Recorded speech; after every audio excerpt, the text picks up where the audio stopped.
జ్ఞానమో అజ్ఞానమో తెలియదు, కానీ మనం నడిపించబడాల్సింది ఆత్మ చేత. మనం నడిపించాల్సింది ఆత్మదేవుడు. మనం దేవుని దృష్టికి ప్రియుడుగా ఎంచబడాలి, మనుషుల దృష్టి కాదు. అందుకే మత్తయి సువార్తలో యేసుక్రీస్తు ప్రభువు చాలా చక్కటి మాట చెప్పాడు. మనుషులు మిమ్మల్ని కొనియాడేలా మీకు శ్రమ. మనుషులు కొనియాడితే ఏమవుతుంది? శ్రమ వస్తుంది. కానీ మనం ఏం చేస్తున్నారు? నేర్చుకోవాలి.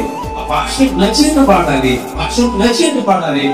విశ్వాసం బోధ చేయాలంటే ఆ బోధన నిలబడు, ఆ విశ్వాసం నిలబడదు. నేను నడిపించాల్సింది ఆత్మదేవుడు.